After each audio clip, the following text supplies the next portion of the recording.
Welcome. This is good evening, everybody. Welcome. An exciting evening in the annals of this project. I'm Aidan Corish. I'm the village trustee who's been in charge of sewers and grant writing, and with a big team of a lot of other people. We've worked on this for a number of years to get us to this point. I'm going to do a quick introduction of everybody who's here, and then we'll get on to the meet. Aidan Corish, Kate Lacasio is our village clerk. Kate is on. Um, Alex Balceris, the village project coordinator. Alex, maybe you can say hi and introduce yourself to everybody, because you're going to be everyone's point of contact for this project at Village Hall. Hi, everyone. I will definitely be able to answer emails and phone calls that come into the village, and hopefully things go smoothly and we can direct your questions to the correct people and get answers as prompt as possible. And then from IMEG are the design engineers. IMEG are the company who designed the entire collection system, and are very much involved in all of for many questions, I think, from homeowners as we start connecting. So tonight, I'm not sure who's from IMEG. I have Mark Wagner and Mark Rauber on my list. Is there anybody there from IMEG? You got Mark Rauber and we got Jake Palmer, and Mark Wagner's trying to get in. I'm gonna forward him. Is there a gatekeeper? Maybe you're holding him up to get in, or I'll forward him the invite again. For him the invite, and I think he's going to have to put in the meeting code. Yeah, Normally, Mark, there is no waiting room for these two meetings. And it's the same passcode for everybody, 036840. correct. That's what I put in. Yes. Okay. Okay. I'll let him know. Thank you. So IMEG design engineers, and we'll be able to talk to them about issues regarding the design and connections. And then we also have LKMA, who are the oversight engineers. They're the company who are going to be in the field overseeing the work that's been done by our great contractors. So here I have Matthew Jedlicka and Jim DeConing. Maybe say hi. You're muted, Matt. Okay, it's Jim DeConing and Ed Hearn from Okay. LK McLean, and Matt is waiting to get in. I suspect he didn't put the code in either, so he's going to be joining us in a couple seconds. Okay. So we'll move on from Thomas Novelli, who's the contractor who's going to be actually executing the work in the field. I have Sean Barkley. Sean, you're on, I see. Hey, yes, good afternoon, everybody. Myself, I'm on. I'll be the point of contact for the office side. And then we also have Chris, who already gave his introduction. And I believe we also have John, one of our other site supers, in here as well. Okay.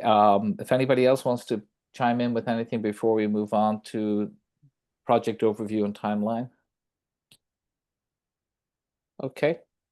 So we're going to have Alex and IMEG folks give us a little overview and timeline of the project, overview of the construction scope, start date, estimated duration, and talk a little bit about the goals of this project and the long-term community benefits. So I'm going to hand it over to Alex first, and then we'll move on to our friends from IMEG. Thanks, Aidan. So as we kind of stated, this is a big project that's been in the works for several years.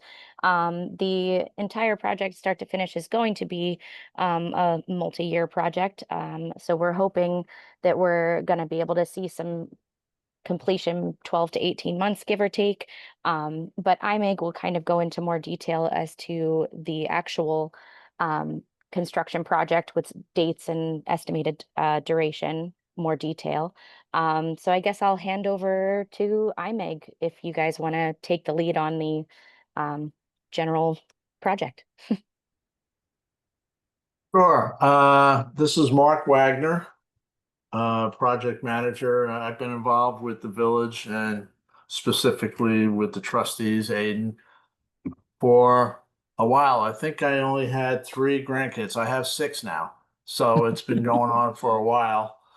But these projects, they take a long time. You got to come up with the concept. You got to figure out the best way to proceed, and then you got to find money. And the village has done a great job on applying for and getting funds for it. As you may know, reading the paper, sewage project, very expensive. More probably to be the most expensive project in the village for some time, as it is with most villages. Tonight, we're going to talk about Sewershed K. We went through the village and we came up with divided the village into about 17 or 18 sewer sheds. And then we ranked them on need, depth of groundwater, sensitivity, travel time to the bay. And Sewershed K won the prize. It's the number one sewer shed in need. It has high groundwater conditions, and the area is contributing the greatest amount of pollutants to the village's waterway. So once we finish that, and that's all described in the sewer master plan, the approach and how we came up with the ranking of the different sewer sheds. As I said, K was the one that was identified having the greatest need. And then once we did that, the trustees under Aiden's tutelage went out and pursued money with the town, in this case, the town of Southampton. There's other projects that don't involve you specifically on the other side of the village, Sewershed L, which is in the town of East Hampton. But the town of Southampton was very good in contributing funds for the design.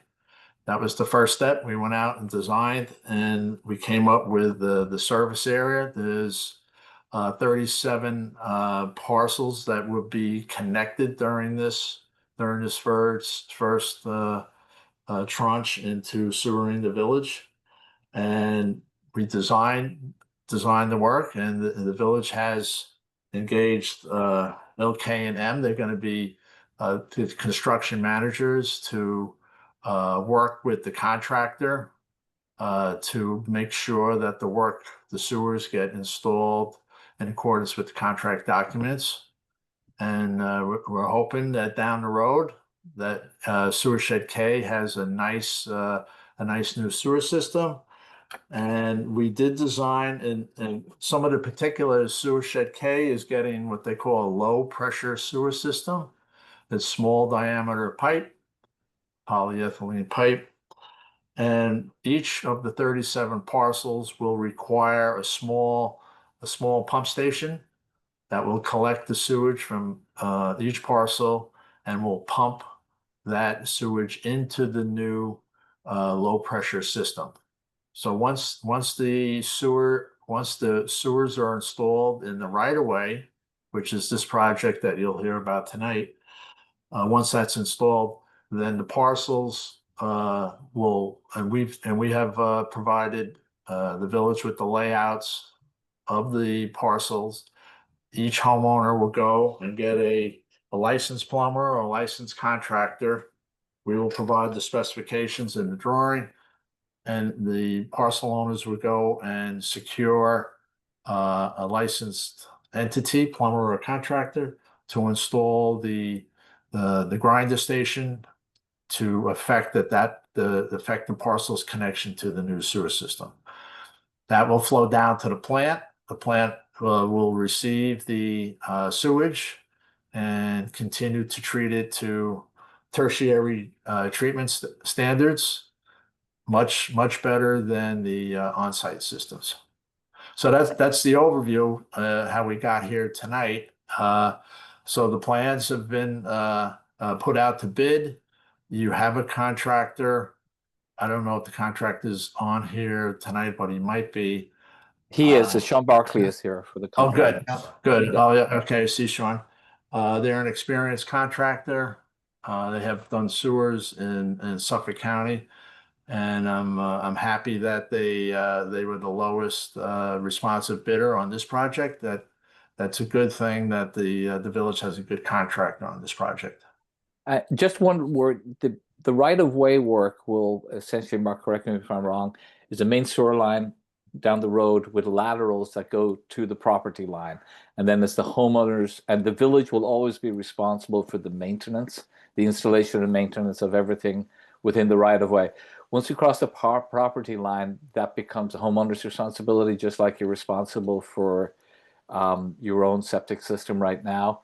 And as part of this installation, it's my understanding and belief that your existing septic system will have to be retired, and that will have to be coordinated with Suffolk County Health Authority.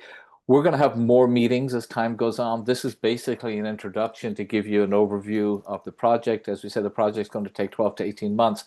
So we're going to have plenty of time to sort of drill down as we get more specific, so we can offer you more details as various stages of the project are being executed. I just didn't want to throw it all into one meeting. We'd be here forever. Sorry, I'll jump out now and hand it back to you, Mark. We're going to look at line item 3, which is the design and engineering details, which you've spoken a little bit about, but maybe we can talk about the layout, route details, property access, and any special considerations for Area K residents. Yeah, there are maps, and we can put up one on the screen now if you'd like, that show the area that's being serviced. The right of way, the lines will run in the street owned by the village, and as Aidan said, there'll be drops, service connections dropped to each of the 37 parcels so that the homeowners can connect at a later date. The construction managers and the contractors will work to try to minimize the disruption as best as possible to each of the homeowners. The work has to be, whatever they do during the day, by the end of the day, the trenches have to be filled. You will have access to your homes. There might be some temporary closures as they work directly in front of your house. But that will be managed between the construction manager and the contractor to minimize that to the greatest degree possible. There will not be any work conducted during the summer months. We know that summer is pretty hectic out in Sag Harbor, and it's probably even a little hectic on the shoulder seasons. But they have to live with a little bit of discomfort to get these sewers into the ground. Thanks, Mark. So maybe we'll look at onto item 4, and we'll have question and answers at the end of all this. So there'll be time for everybody to ask questions or voice opinions or concerns. So construction oversight and safety, LKMA. Maybe you can pick that up. Sure. So I'm Matt Jedlicka. I'm a principal at LK McLean Associates. We were formed in 1950, so we've been around for a while. I'll be handling a lot of the project management aspect from our end, but Jim DeConing and Ed Hearn, who are also on this meeting, they'll be handling a lot of the day-to-day construction oversight stuff. So I'm going to pass it over to Jim and Ed to pick up where I left off. So. Okay, thanks, Matt. This is Jim DeConing. Next to me is Ed Hearn. Ed Hearn is going to be the resident engineer for the project. So he's going to be there every day, accompanied by another inspector, experienced inspector, to handle the construction observation and also all the coordination with the village, and in turn, coordination with the homeowners.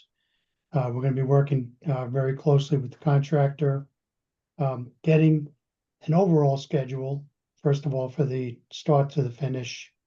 That's going to be a little bit of a moving target because the contractor obviously doesn't have control over the weather, but they're going to try to stick to that overall schedule.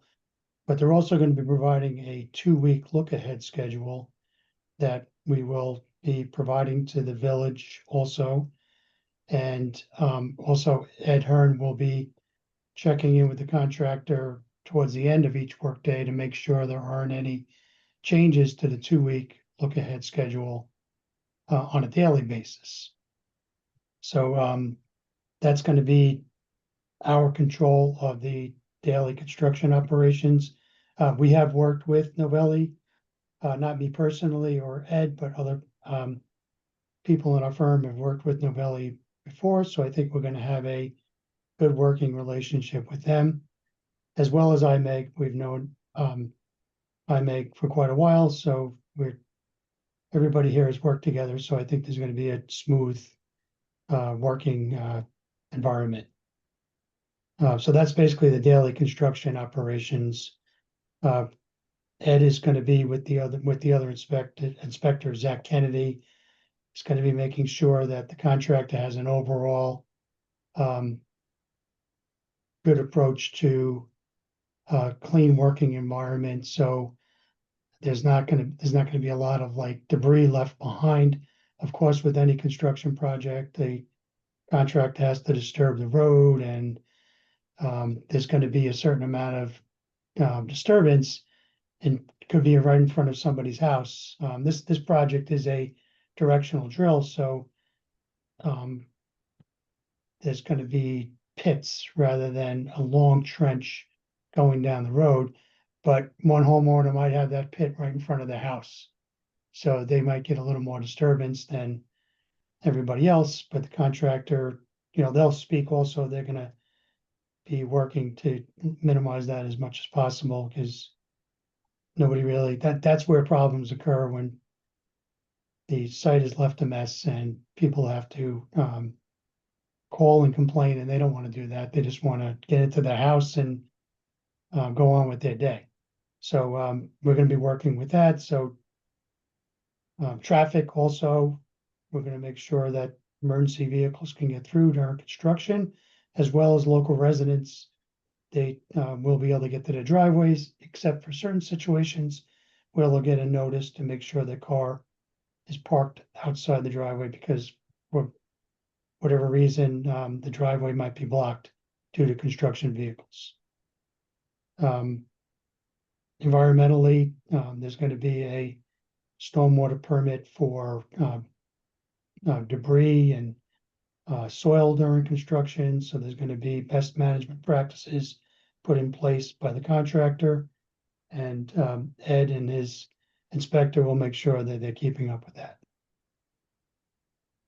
So I think, Ed, you want to add anything else? I think that's good, right? No, I think that was pretty thorough, Jim. Matt, you want to? Nope, I think it's we touched on everything. We will maintain open communication at all time with the village. I think that's how everything will be set up, just so that the village is always in the know of what's going on. That way, if residents have concerns, they can, reach out to the village, and the village will have that information. So we don't want to have any situation where there's something that the village is unaware of, an issue that's happening, or whatever. So we will maintain, constant communication with the village. So I don't know. Kate, I was gonna ask Go ahead, Kate if Mark.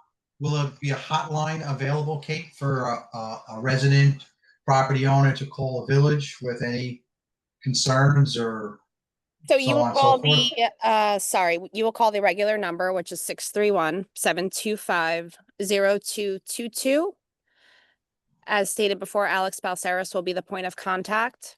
We can also give out her email address, which is BALSERUS@sagharborny.gov.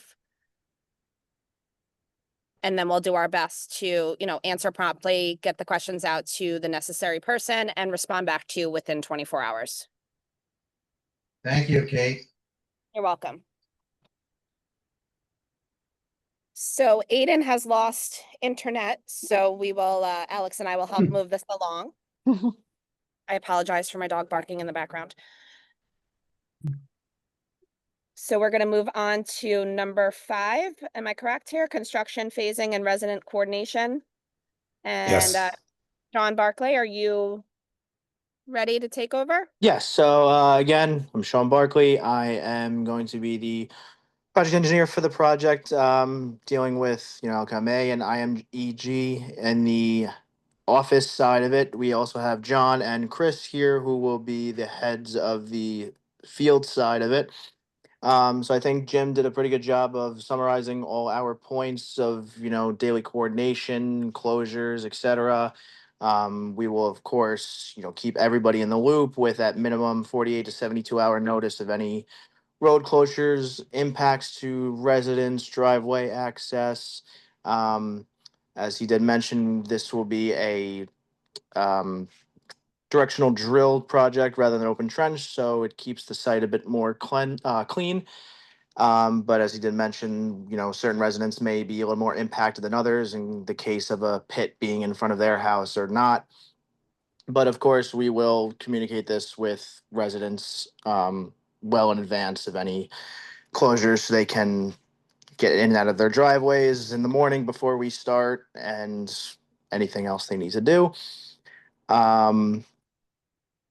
Our work schedule, as he mentioned before, can be a bit fickle with weather, materials, etc. Our plan for the start is to begin more in the residential section of the project and work our way more towards the actual downtown village. And we would first start with any pipe installation, do that thoroughly through, come back, do all our manholes, and then leave it up to the house connections to be the final point, and we will stub those out on each individual property line, again, giving every resident advance notice, giving LKMA, IMG, EG, Sag Harbor, selves, notice enough to distribute it as well. Chris, John, if you have anything else you'd like to add, as far as safety, detours, any site logistics? I mean, again, homeowners are more than welcome to reach out to me during the day. They'll see us on site. So if there's anything sudden, random that comes up, we'll work with whoever, however we have to. Otherwise, you guys pretty much hit everything on the head. I'm good too. It's all about communication and no yelling. If something, we're not perfect, but we have a great relationship and we're looking to maintain that. And if anything comes up, like Chris said, just let us know. We'll take care of it. So what is the start date? You guys, is there something in mind? Is it October, November, December? What are you guys thinking? So right now, obviously, we're still in the pre-construction phase, getting all our submittals in, getting materials ordered, waiting to do that. And right now, our projected schedule start date would probably be somewhere in the range of mid to late October by the time we have everything in. Again, this will be a continued effort, communication back and forth to more refine that date as we get closer. But for right now, best estimate would be in that mid to late October range. Aiden and Kate, they have notice proceed dates of September 18th. September. I want to say, is that, or is it? Oh, September 15th. September 15th. Yeah. Yeah. Okay. So, Okay. yeah, So all of as the- Sean said, go ahead. Sorry. No, it's okay. All of the documents that were necessary for notice to proceed and contracts have been executed and sent back. Good. And my apologies, I dropped out there. I had internet gremlins, but I'm back. So forgive me if I go over something that's already been said.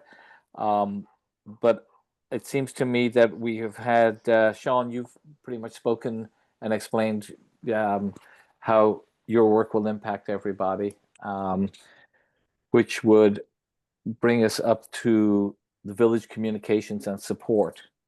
And that would be Alex and Kate. We're going to talk about that as to how you interact with the village. If you have issues with something that's going on in the street or with a contractor, you can always talk directly with somebody. I have no problem with that. The contractors may have a different approach to it. And as we said, let's keep it. This is going to be disruptive a little bit. We're going to have pinch points. Every project like this is going to have pinch points. But if everybody bears in mind that this is a huge undertaking for a village with a small staff, and a really important undertaking for both the homeowners and the community at large because of the difference it's going to make to our water quality. I think a little bit of discomfort along the way will be a small price to pay for very, very long-term benefits. So we're really talking about 50-year, 100-year infrastructure here. And that's a great thing to know. So as we move along, I will pass it over to Alex and Kate if you have anything to add about village communication. Sure. As Kate already mentioned, if you call the office number, the 631-725-0222 number. You can ask for me. I'm there. Or Kate also provided my email address, which is basically my name, abalceris@sagharborny.gov. So feel free to ask any questions. And if I am not able to provide the direct answer right away, I can research it, figure it out, get back to you within the 24-hour, 48-hour window, and we'll hopefully have the best answer I can provide. And yeah, and we'll be able to provide updates to everyone as well. So that way everybody is informed when something's going to be happening on their street. Do we have a schedule that we can share? Maybe not now, but are we expecting to have a schedule that we could put onto the website, or at least email to every homeowner that is affected? Like a production schedule? I don't know if that's Yeah. And I'm assuming. Go ahead, Matt. Yeah. Well, I was going to say that the contractors will have to provide an official construction schedule, start to finish. Again, like Jim said, sometimes the start to finish construction schedule is iffy because of weather delays or that sort of thing. But we'll certainly, once that gets submitted and approved, that's something that the village can put up online. And then, like Jim also said, at our meetings, we'll be requesting bi-weekly schedules, like a 2-week look ahead, which can also be provided so that everybody can see what what's supposed to be happening in the next 2 weeks. Excellent. And I think as time goes on, I mean, obviously this project is 12 to 18 months. As you discuss this with the homeowners discuss with their plumbers or whoever the professionals are, they're going to make the connections. We will host a meeting with the design engineers and with the installation engineers, so that all of these contractors, these private plumbing contractors, we'll be able to bring them up to speed with this design specifications and what will be required inside the house. So that's something we'll get going on fairly soon. I don't have a date in mind just yet, but I would imagine sometime in October that, if you guys want to start thinking about who's going to make your connections internally, and then maybe have them join us in a meeting.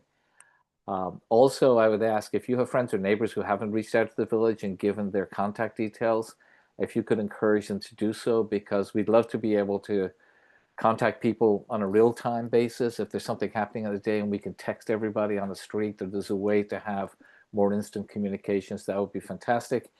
Everybody here is out there within this neighborhood, so it would help us enormously if you could just spread the word with your neighbors. We have reached out to everybody. We've written to everybody. I know Alex has conducted a fairly extensive outreach program, but I'm sure there are some folks who are unaware, as is always the case.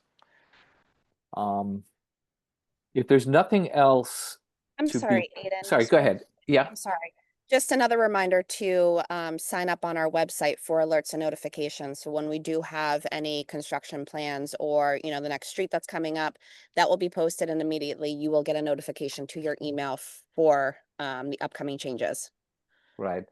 And the village will be meeting, we, the trustees, mayor, will be meeting with the chief of police and the head of the ambulance and fire department, so that they too are kept up to speed as to what they can expect on various streets at various times, so that their operations are not affected, or at least minimally affected. I'll throw it open to questions if nobody else has any other information they want to impart. Yeah. Hi, Aiden. This is Phil. Phil Bucking. I own a commercial lot on 11 Spring Street. And how would it work if one part of the building, I have two buildings, and one is at a lower elevation than the other, and the pump will be at a higher elevation. Is there a limit to how long, we can pump with our individual pump at the location? Or is there, some kind of a limitation on how far the pipe can go to the pump? That's a good question for maybe the folks at IMEG. Yes, these are positive displacement pumps, Phil, so they can go a long way. Okay. So, yeah, it's not, if you're 20, 30, 50 feet away from your service connection, it's going to work fine. Okay, great. And if you don't mind, just one other question. Will there be a metering or a charge to, pump the sewer into the line, or is it a one-time thing where we hook up and that's it? Oh, I wish, Phil. There will be a metering and a charge. And I figured. And we're having a more holistic, with another group, a more holistic view of the entire sewering of how that is working in the village. But currently, there is a static charge for the connection, for the sewer rent, and that's to use the pipes. And then we use Suffolk County Water Authority's bill invoice, which is water in, water out. So we'll take the number of gallons of water coming in, and I think Kate will speak to this in more detail because I don't get involved in any of that work. So Kate, could you just maybe explain Sure. to Phil? Absolutely. So in October, you will receive your annual sewer rental bill. Then that, 30 days from there is the due date. Then quarterly, you will receive a invoice for your water usage. And that is, like Aiden said, we get the readings from the Suffolk County Water Authority. We do our calculations and we apply our current rate, which is adopted at our annual budget. And we'll send you a bill from there. I believe starting September 1st, the new bills will go out. So it just goes quarterly. It really does line up with your Suffolk County Water Authority bill, maybe just 2 weeks follow. And then, yes, if you have any questions or concerns about that, we can most certainly talk more. Connie McGrath in our office is the current sewer water use person who will do all the billings and things, but it's pretty straightforward, coming from exactly from your sewer water use reading. Okay, thank you. You're welcome. Hi, I wanted to thank Aiden for your incredible leadership and the whole team for all that you've done. Do you have a rough estimate of a range of costs to the homeowners for making this transition? We don't. That's something we'll be digging into next. And we do have some funding from Southampton Town for your side to aid homeowners in connecting. We still have to distill that as to how much we can offer each homeowner and what conditions might be placed on that. One condition I could think of is this money would be available for a year. So because we depend, none of this is going to make one iota of difference if people don't connect. And so the idea is that we would encourage people to connect through the administration of this grant fund that is available. But there'll be more on that at a future meeting when we have more information. And then there'll also be a consideration we have to make, which is yet to be done, for a few people, but there are maybe be some people who have recently installed an IA system at great cost. So that's a consideration that'll come, but we still have to distill those issues and come back with a proposal to the Board of Trustees and to the Mayor as to how we will do that. Great, thank you. Anybody else? There's going to be lots of questions, I'm sure, as this project develops, and we'll have more meetings, and we're always available to answer any question. It's hard to imagine every different scenario right now. But it's an exciting day for the village. And I'd like to thank everybody who's participating. I think we have a great team. You can tell by the cooperation among everybody on the call. Thank you for everything you've done with this project too. I know it's been going on for a few years and I've been bugging you a lot. So thanks for your help. You never bug me, Phil. No, it's not a problem. So I know everybody's got a beautiful summer evening and we allowed a lot more time, but it seems like we've covered everything I feel we need to cover for this meeting. If there are no more questions, I say get the kids out in the sunshine. Are we good? Yep. I'm good. All right. Thank you very much, everybody. Have a lovely evening. Sounds good. Thank you, everyone. Thank you. Thank you. Thank you. Bye. Bye-bye. Bye. Night.